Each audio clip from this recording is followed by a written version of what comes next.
attorney or an investigator, something needs to be done about those. Anything in the jail that would make your job safer, I'm for 100%.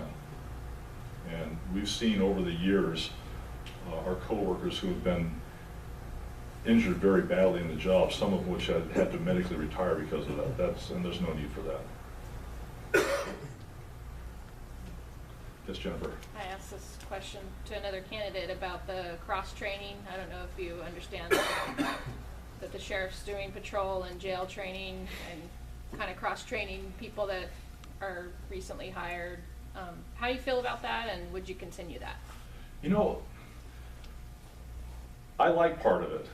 I think it's actually a good idea, and it kind of enhances the whole spirit of having the deputies in the jail and have them have that ability to do the full job and being FTO trained.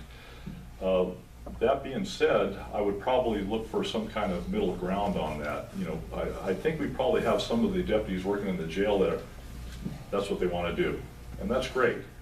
So I'm thinking for deputies who work in the jail, a stipend for being FTO trained might be the good middle ground. In other words, not mandatory. Any other questions from Mike? Yeah.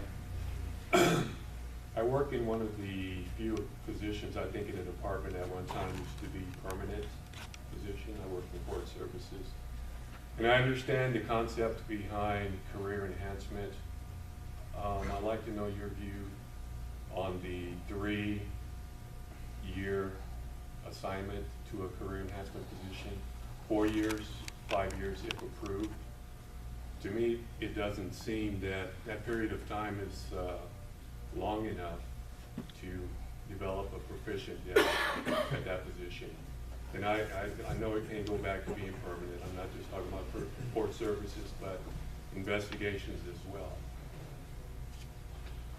Yeah, I've got some pretty strong feelings about that. In fact, I saw it with internal affairs because there was a lot of complexity to that position. You had to know a lot about public records laws and all sorts of things. And usually by about 3 years, someone's just getting really good at it. And of course, we'd want to keep them 4 or 5 years. So that's one example.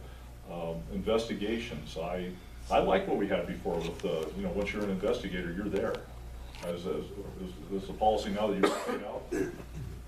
Yes.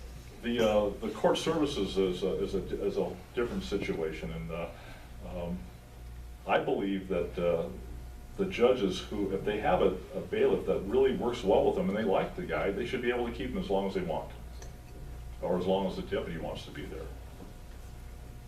So I think that one would be a little bit different from the 3, 4, and 5 year rule. Any other questions?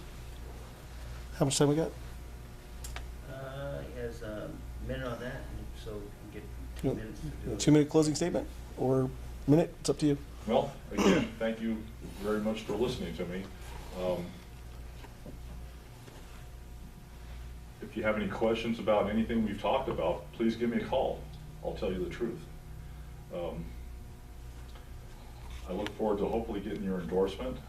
I feel very strongly about the sheriff's office. Again, like I mentioned, I've loved working there. It's been a great career, and it's my home away from home. And I'd love to be there again, and I'd love to make it a happy place to work for everybody, because for the longest time, I loved going to work every day, and I was happy. And that really impacts the outcome of the type of work you do. And I want to make it a happy place. Thank you. Thanks.